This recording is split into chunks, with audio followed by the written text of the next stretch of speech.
the Earth 16 Comics Wire podcast. I am your host, Brian for Earth 16. And to my guests for today are in this segment are Jeremy Espinoza and Jeremy Schiek.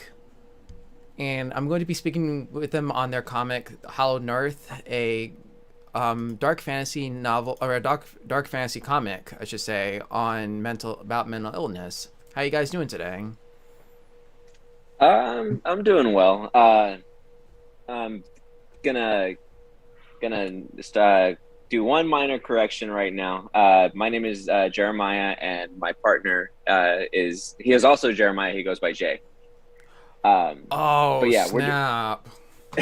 yeah, we didn't know that whenever I first reached out to him, and I'm actually kind of glad that I didn't know that. I don't know if I've told you this yet, Jay, but whenever I first found out you were also Jeremiah, I was like, I don't know, is that a little weird to go ahead and partner with a guy for that with the same exact name?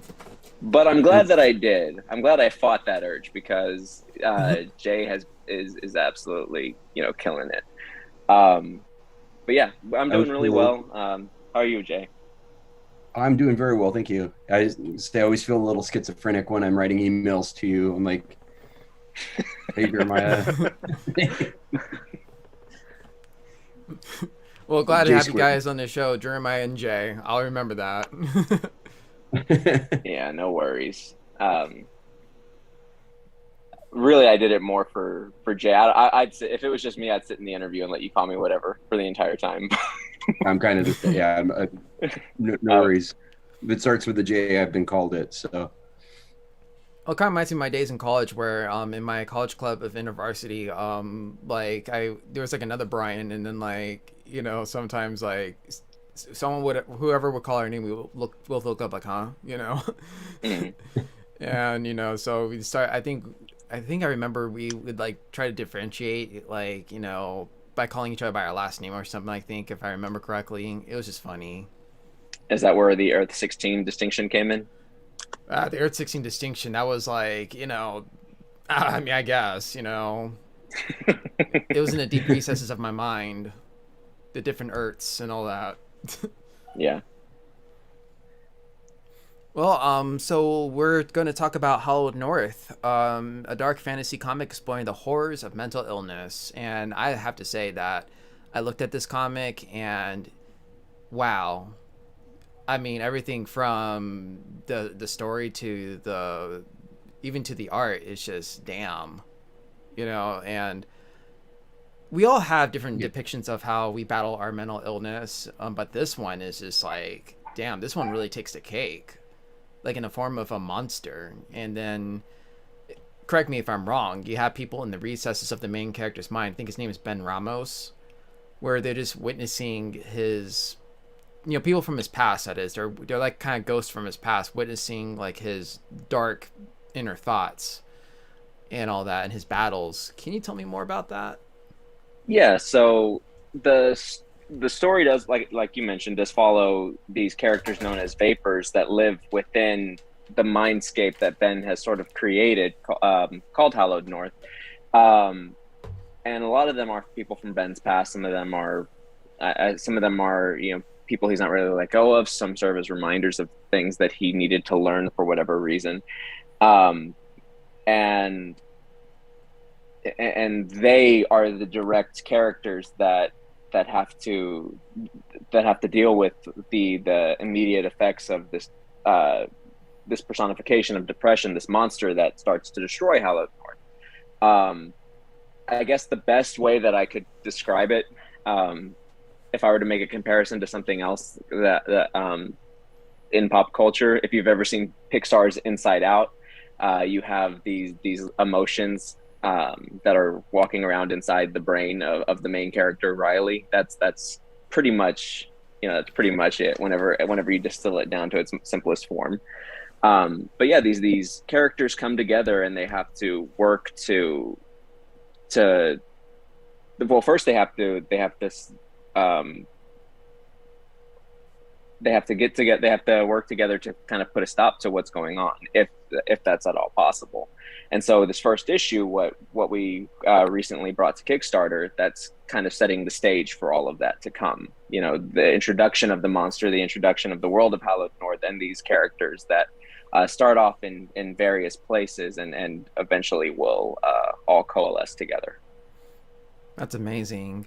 And my question for Jeremiah, I mean Jay, I'm so sorry. Yeah, we're not making it easy for you. I will admit, I will admit It's all that good. we're unfortunate. Yeah. So Jay, are you? Correct me if I'm wrong. You're the artist for this comic, correct? I am, yes. All right. So Sorry, yeah, it's all good, man. who's powering So my laptop here? I can hear not to you. worry. My cat's Okay. kind of like walking Make around it the room right now. She even came on the desk. I don't know if you saw her though, but acting kind of funny. Wants to be a part of the show and all that. Sorry. So the surge protector I had plugged into isn't working. So Oh, okay. So, the question I was going to ask you was just that what was the process going into creating the art for Hollow North, and did you do it like by reading the script, or how was that like? um, yeah, and a lot of it came initially. Jeremiah had asked me to do some mock-ups of the characters, like character designs, just thinking of the Kickstarter down the road. And he had some pretty thorough descriptions of their overall look, ethnicity, appearance, the kind of dress that they would have. So kind of using that as the baseline, because there are other characters in it, of course. Vivian's husband, her daughter, and people who aren't necessarily as thoroughly described, but you can get an idea just from these kind of, I would call like benchmarks that the main characters sort of comprise. Most of it was from there fairly intuitive. I just kind of jumped in with my what I call kind of my default style, which tends to be a little bit more realistic. I don't do like big cartoony eyes or anything like. Yeah. Just thinking of like if you've read Walking Dead, the first few issues by Tony Moore have this very. I mean, the art's amazing, but you compare it to like when Charlie Adlard took over after like issue 5 or 6, and it gets us like it just looks more realistic in terms of how the characters are versus the kind of cartoonish look of Tony Moore. I tend to be more in the Charlie Adlard school as far as what my default look is when I go for characters.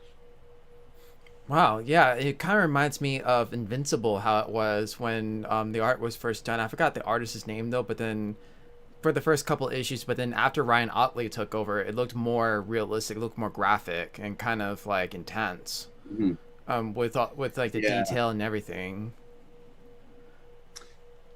Yeah, this one I don't always get to color my own work either, so it kind of depends. If I know who's going to be coloring me, I can kind of it's a sort of frame it to make their job a little bit easier.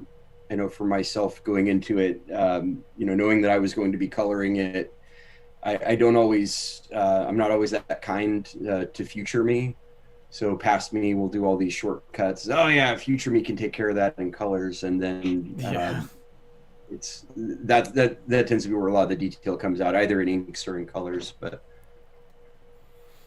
yeah, I mean you say that I'm sorry, you say that, but your pencil work is also freaking amazing too. Like one of the covers one of our variant covers that we offered was created because he sent me the sketch of the cover, and I looked at it like, we need that as a variant. We need to offer that as a variant. So I mean, the work is absolutely there. Sorry, I didn't mean to interrupt though. That's all good. No, Yeah, thank you. yeah, I'm just looking at the art too. I mean, I'm looking right now at the preview where he's like, waking up and, he's in the shower and, it looks really, everything looks like really, it's like it's realistic, and you see the tears in his eyes, and like there's this monster like lurking right behind him, and I feel that too. In a way, the monster, I would say, or like with his dad talking to him too while he's like in distress, I think that kind of represents the stigma of mental health. And I think that's one of the biggest things going on right now in our time, especially, Sista, even to this day.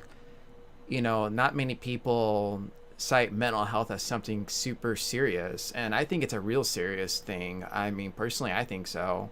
It's just as serious as our physical and our physical and our dental health. Because I mean, what else is going to, like, in a way, what else kind of influences our overall health, if you think about it?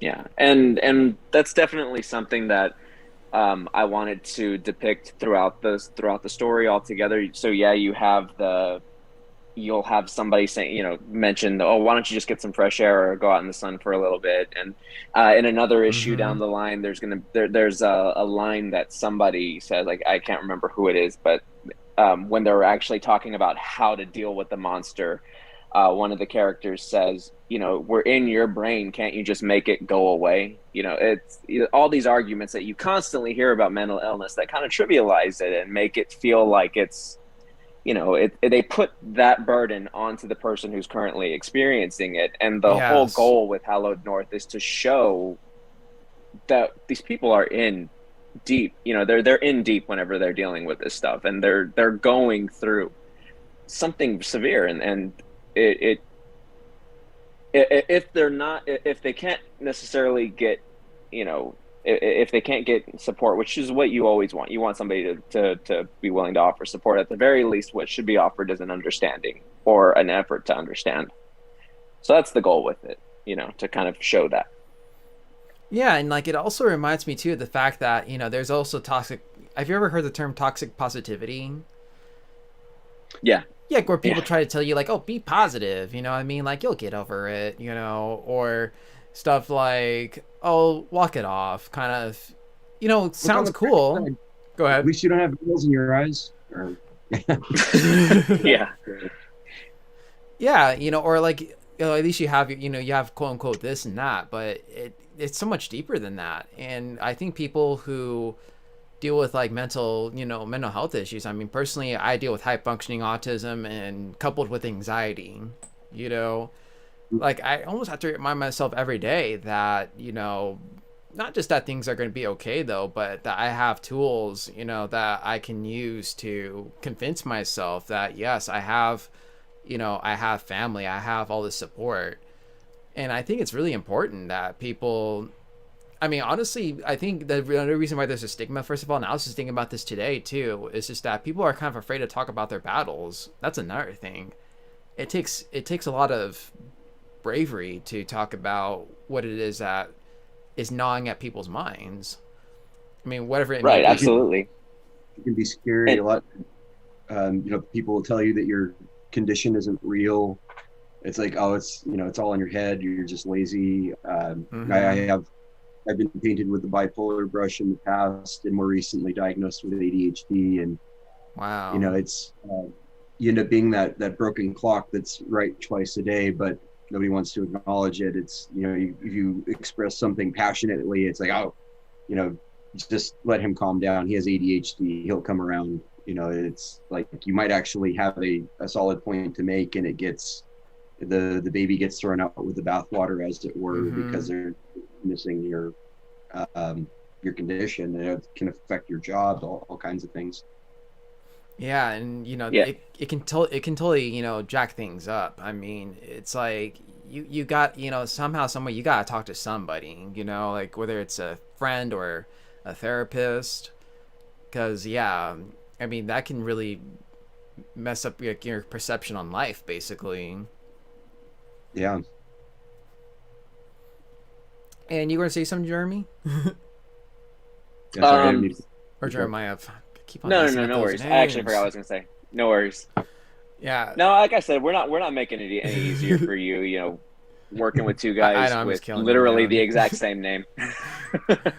But I was gonna actually, I just thought of like the fact that you're using a comic book too, and telling a story to put awareness out there is really, I think it's really cool and therapeutic. It reminds me of a book called Embrace Your Weird by Felicia Day. That's a really good book, and it's a creative approach to deal with like your anxiety or wherever it is that's gnawing at you, using your creativity to battle these everyday demons. And I think that's a really unique book. And I actually met Felicia Day too at Changing Hands bookstore in Tempe. Really awesome actress, and really nice person. Really funny. And I read that book, and it was just yeah, just her admitting her battles and all that, and just really amazing. And I recommend anybody, especially if you're listening or whatever, or watching, just buy that book, or shoot, if you can't buy it, try to check it out at the library or something. It's a really good book, and it really helps with dealing with your issues in a creative manner. It's called Embracing Your Weird. It's called Embrace Your Weird. Weird. Okay. And Felicia Day, she was on Supernatural, right? She was on Supernatural, yes. Okay. And she also does like I think like a podcast or a YouTube channel called The Guild. That's right. Nice. Yeah, really awesome actress. I met her. Really, really awesome. She's really nice. Yeah. So to your point, Hallowed North was first created, like the whole concept of it was created whenever I was in the middle of a very severe depressive episode. Wow. And my first severe depressive episode as an adult, and compared to that as a teenager, which I'd been dealing with depression most of my life. As a teenager, as hard as it is to go through depression, you have fewer responsibilities, so it's easier to kind of sink into it and lay on the couch all day, lay on your bed all day, play video games all day, do whatever like that. Whenever I went through that as an adult, I had kids that I needed to, feed. I needed to get up and go to work and take care of, I was married at the time, and I struggled with balancing day-to-day life that I had to do for these other people on top of, this emotion that was just dragging me into the ground. And I wanted to find a way to kind of express to the people that I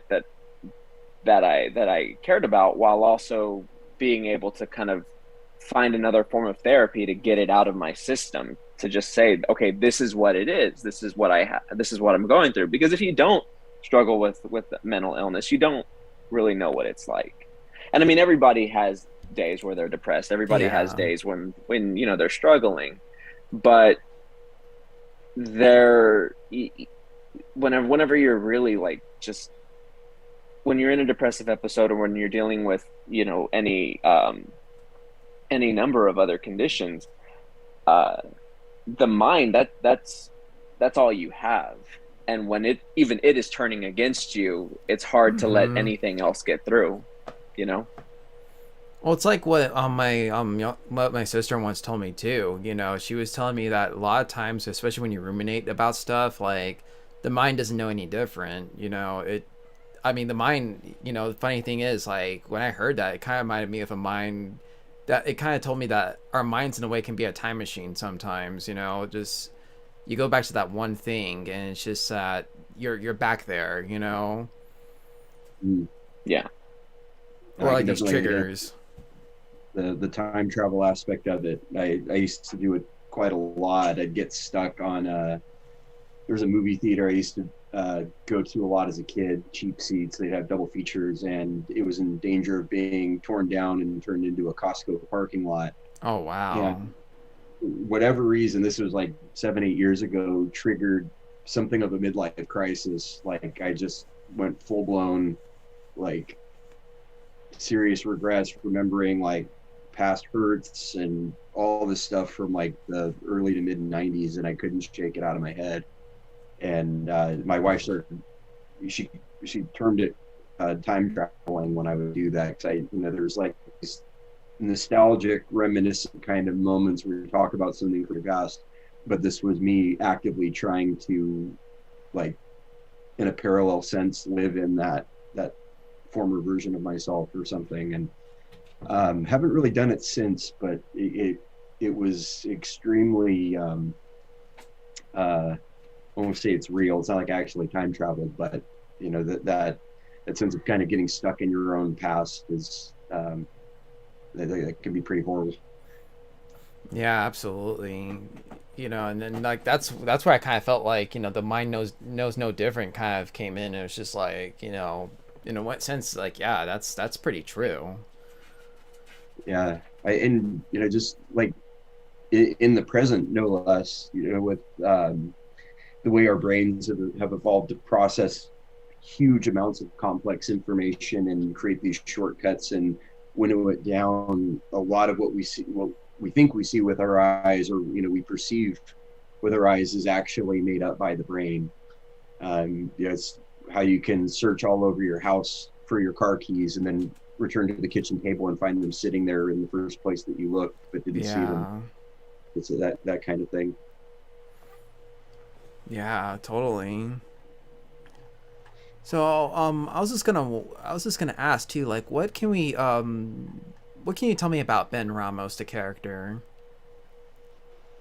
Ben Ramos, I think that the number one thing, if people know me, they're going to assume that it's an autobiographical character. Right. I swear it's not. I swear it's not. There are definitely components of it that have been informed by it, but I feel like with Ben, what I did was I tried to, you know how people try to do comparative suffering, how people will feel bad for like the stuff that they've gone through and feel like Yeah. what they went through wasn't that bad compared to so and so. This person has it way worse Oh, than me. yeah. I felt like I did that with Ben. I feel like I kind of piled it on him, made things worse for him than I otherwise would have. And I hope that people don't read that and think, okay, that was what my life was like or anything like that. But Ben is there. There are actually two Bens in Hallowed North. There is the Ben that we see, that we interact with. That's the one that's the one whose story we follow in the comic. He's 13 years old. He's been struggling with depression for a little while, and he's not really getting the support that he needs from his family. And while this monster is hunting him, he doesn't feel like he's safe at home. He doesn't really feel like he's safe anywhere. So he takes off and he's gonna run away. He's gonna try to figure out how he can get away from these issues, from these problems. And the second Ben is the one that we don't see. Well, save for a moment that comes later on in the comic. But that's the Ben who is an adult. That's the Ben of the present day, who's the setting for all of this, whose brain makes up Hallowed North and everything that we see. And more to your point about saying that the brain is a time machine, Hallowed North is made up of all of these things from Ben's past, his memories, his wishes, his desires, his fantasies, all of it kind of combined. And as the story progresses, we learn about what happened in quote unquote real Ben, the adult Ben, in his life to bring us to this point that we're dealing with now, this severe onset of depression. Yeah, total. I mean, I kind of like that too, and like how you sort of use Ben as a canvas in a sense of like, using your experiences, but then kind of like turning it up a notch a little bit too. And then like, yeah, again, the monster too, that's another, sorry, it's my cat kind of acting up. Yeah. So the monster too, I feel is like another, I almost feel like the monster might be a third Ben in a sense, or maybe like a culmination of his fears and all that, and his battles. I'm curious. You have to read the book. I have to read the book. Yeah, you don't want to spoil it, but I've only got to read what I've been able to draw so far, and it's something you'll see at the end of the comic that is giving me some more questions about the origins of the monster. And, oh, interesting. Yeah. But I probably shouldn't capitalize too much. I'm actually coloring that page just a few minutes ago. Yeah, the past few days have been really exciting. Jay's been sending me page after page after page, and I'm like, holy shit! I'm sorry, excuse my language. No, it's okay, man. Every single one of them has gotten like every single one is just awesome, and I'm like, oh, okay, this one is my favorite page from the book. Okay, no, this one is. All right, no, I think this one might actually be my favorite now. No, the my contributions to this book, aside, like let's just put aside the fact that I'm the writer of the book. Hallowed North has a really good creative team on it. Jay has been absolutely wonderful on the art. Matt, the lettering that he's been able to do so far, the lettering that the pages that we've sent over to him. I don't know. You said you looked at the preview.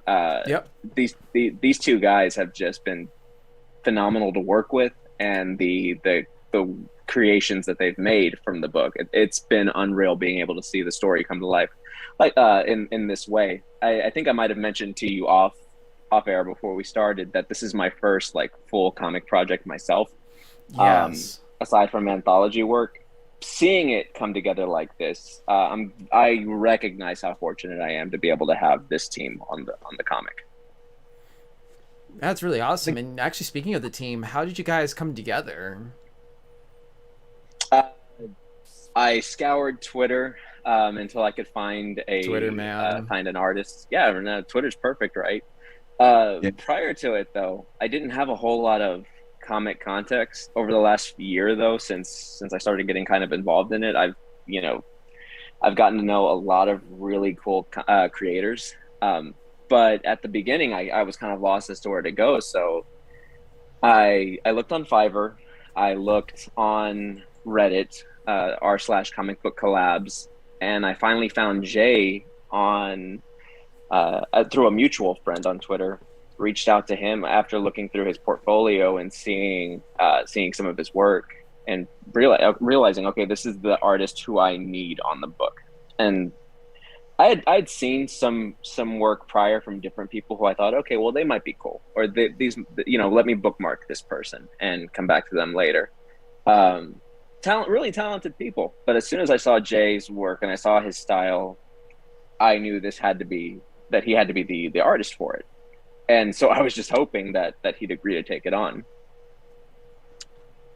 Yeah, that was.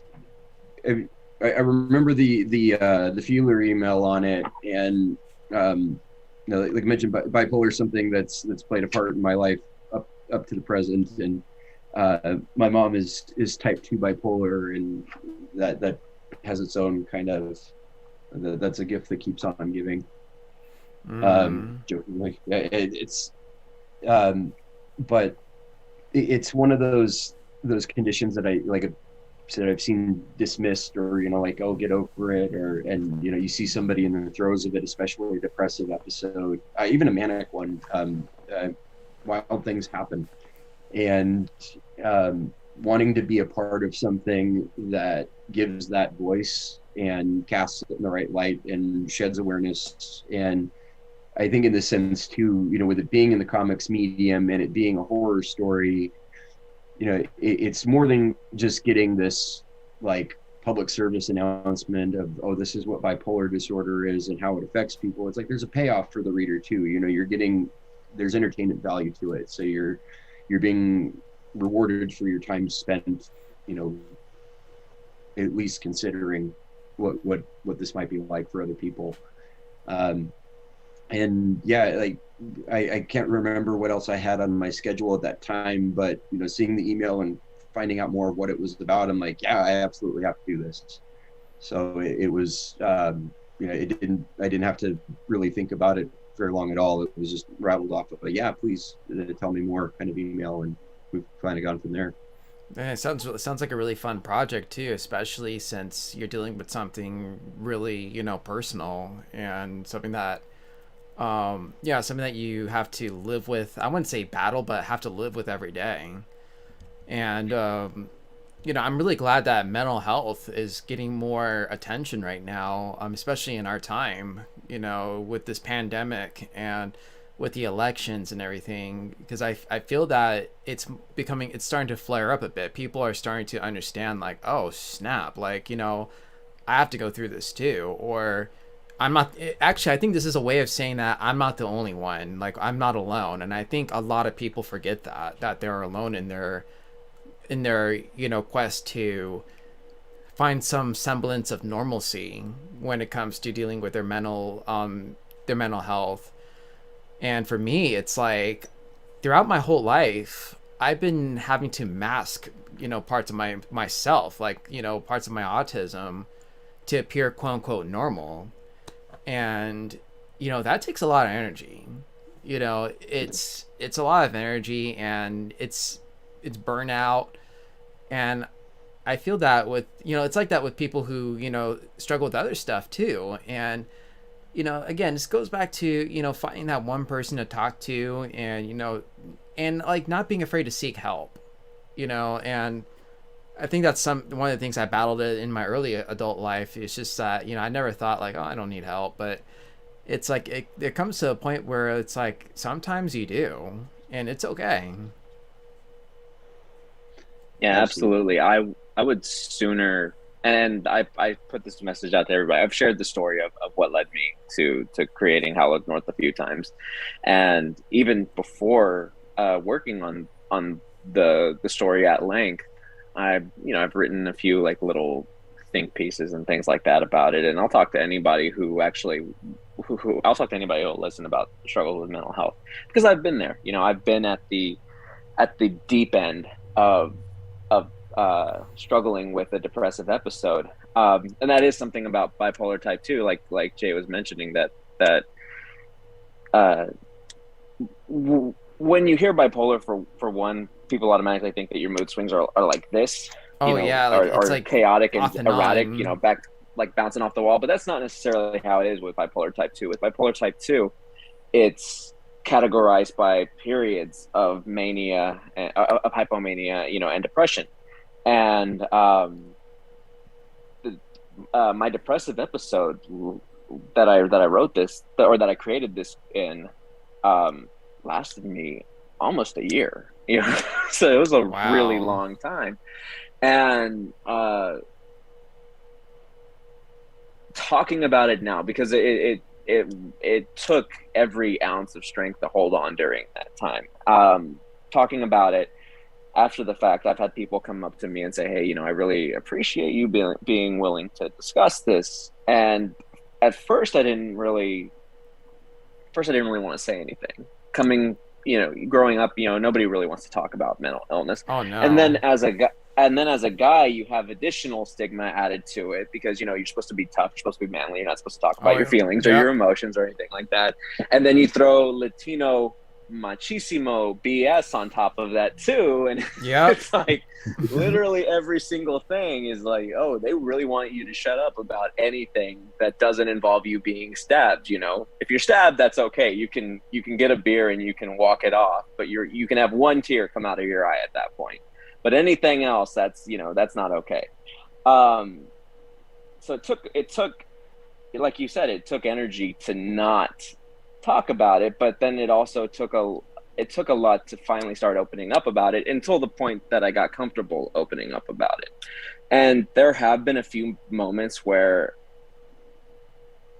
if I hadn't been stronger, I might have regretted doing that, like people saying stuff that felt a little backhanded or anything, or something like that. But for the most part, I think people are, I don't know, relieved maybe to hear somebody talk so candidly about it, to hear somebody talk openly about it, because it is a part of the normalization of it. You have to talk about this. This is a reality that many people live with. And if you squash it down, if you put it aside and pretend like it's not there, the only thing that's going to happen is that it's going to come to a boiling point, and it's going to come out in ways that are extremely unhealthy, whether that's enacting, something on yourself, enacting something on somebody else. You have to be willing to discuss this stuff. And I'm glad that, not just from like this book or anything like that, of course, but I'm glad that we're seeing a push to make that more regular, to make that something more common to discuss and less stigmatized.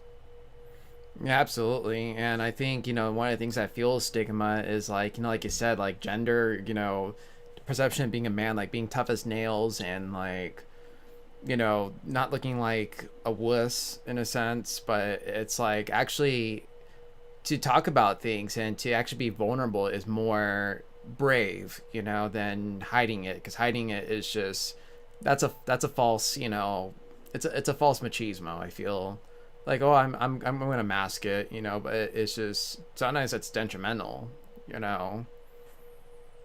Yeah.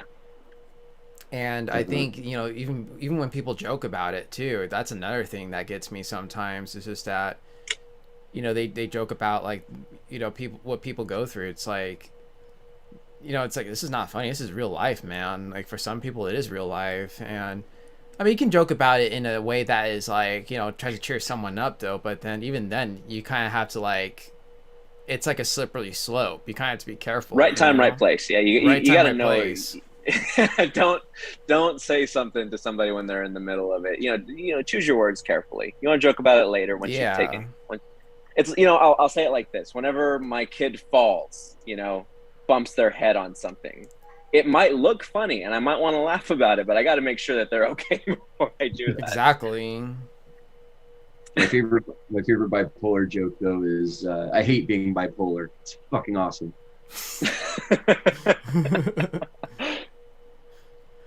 That's funny, man. It was a meme that I saw once. So I'm looking at the Kickstarter page right now, and I noticed that you are fully funded within, like, it looks like it was fully funded within 8 hours, which is amazing. Yeah. Everything okay? It went fast. I knew we got it in the first day. I didn't realize it was in the first 8 hours. Yeah, first 8 hours. We That's phenomenal. We blew it away. Whenever I first reached out to Jay, at that point, the idea was to create a few, like he said, a few pieces of concept art, character designs, maybe a couple of pages of sequentials, just to put on the Kickstarter. And we were going to do a graphic novel. We were going to tell the whole story all at once. But the more that I researched it, the more that I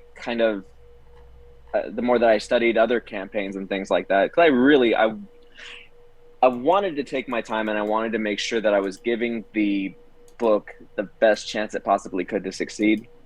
So eventually I came to the realization that I needed to go ahead and break it down into sections. You know, so this is part 1 of the story. And then work with, and then, you know, take it a little step further, to, you know, look at what we were funding specifically with the Kickstarter campaign. You know, are we going to fund the entire book production? Are we going to fund the printing and the distribution of it? You know, what are we going to use it for? And it was a lot of homework, a lot of figuring things out, a lot of learning how to market on, you know, kind of in real time too.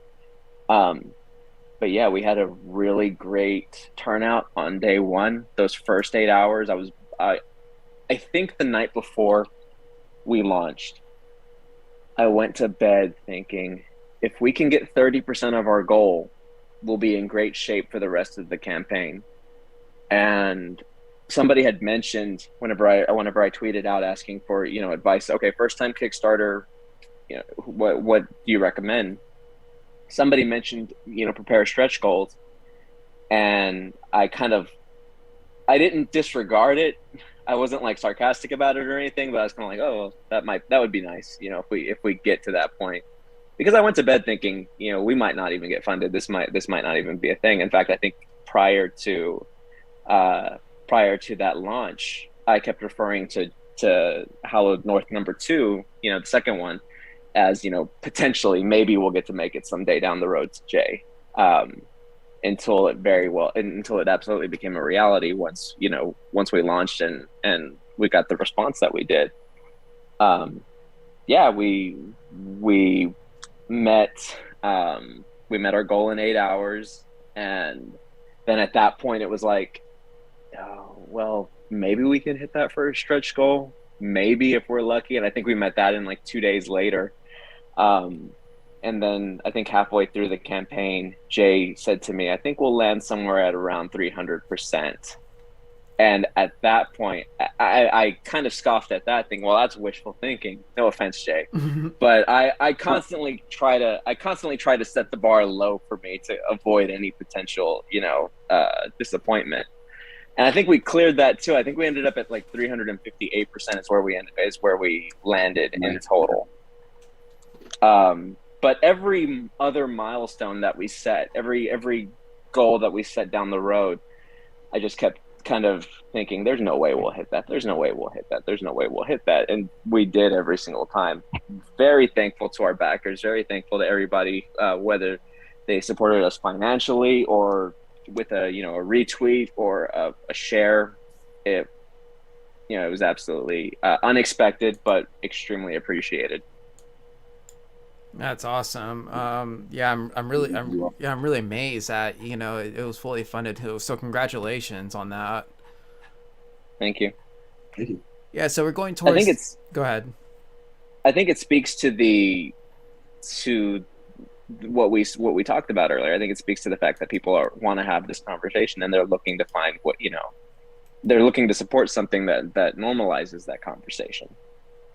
Yeah, absolutely. And you know, what better way to do it than like with a comic book? You know, like something so awesome, and the art and the story is awesome too. So it's like I think a lot of people who read this comic are going to relate to that, and then some. So we're heading toward the end of the segment right now, and the question I have for you guys is, I always ask this to every creator too. What do you hope for people to? Maybe you've already answered it though, but what do you hope for people to get out of Hallowed North? On my end, whenever I started writing it, I wanted to be able to explain to people who didn't know, to people I cared about who didn't know what it was like. Okay, this is what I'm feeling in my head. This is what's going on. This is what I'm dealing with. And I hope that people can still gather that. People who don't have a deeper understanding, who aren't directly struggling with mental illness themselves. I'm hoping that this is something that they can gain from reading the book. I also hope that people who are dealing with mental illness can read it and see that they're not alone. Like you mentioned, that this is a reminder that they're not alone facing their monsters, that they're other people going through stuff like this every day, and hopefully to not be so hard on themselves in the process. Yeah. You know, and that's one of the biggest battles that you face as somebody who deals with mental illness. You beat yourself up over it so, you know, so frequently. It's so easy to just say, you know, why are you like this, you know, to yourself, you know, why are you like this, why are you doing this? You know, nobody is louder than your own voice, right? And so I hope that people are able to have compassion for each other. I mean, people are able to gather a little bit more compassion for each other and for themselves after reading this. And you know, the next segment, the next little piece of that is, I hope they're entertained. I hope they like the book. I hope they enjoy it, and that they want to keep reading, that they want to find out what happens next. Awesome. I would say the same. I with the artwork itself, and now proceeding into finishing up with the colors like I'm doing right now, I always try to make the colors a character in the story as much as I can. So sometimes there's psychological values assigned to how I'll color a specific area, or I'll, repeat a color to sort of establish a theme. And the overall goal with any of that, I put this for almost any book I do, but most especially this one, is I want the reader to really feel this, more than just have this outside experience or this voyeuristic experience of reading about this other character, to, absorb it and actually kind of feel at least in a sense what this struggle can be like. That's amazing. Yeah, so right now it's been fully funded, and it looks like Hallowed North is scheduled to come out in is it March of 2022? Yeah, well, that's when all the rewards are set to go out. I'm hoping that we can hit it early. That's not guaranteed though. I kind of gave us a little bit of wiggle room just in case there's any issues with the printer, just in case there's any issues with product delivery, things like that. We're still dealing with the effects of that COVID is having on mail carriers and shipping and things like that. So hopefully sooner, but yeah, by March 2022 is when part one should release. Awesome. And So, unfortunately, I was a little late to the game. I couldn't fund it, but hopefully I can get like maybe like when number one comes out, I can hopefully get a copy and all that. Yeah, absolutely, for sure. All right. Well, thank you so much for being on the show. Where can we follow you guys on social media? So you can follow me at JAYN Espinoza. That's my last name, Espinoza. I should probably come up with something a little bit easier to spell, but uh, I go by at Schiekapedia. It's SCHIEKAPEDIA. That's on Twitter and Instagram both. I keep it the same there. And there's also my website, www.jschhiek.com. Wikipedia, I like that, man. That's awesome. Thank you. It's like Wikipedia. It's fun to say. I think I chant it like 6 times every time I write you an email. So you're the one who keeps summoning me. Right. So I'll do anything if you say my name 3 times. It's like Shazam or something like that, or Beetlejuice. Yeah.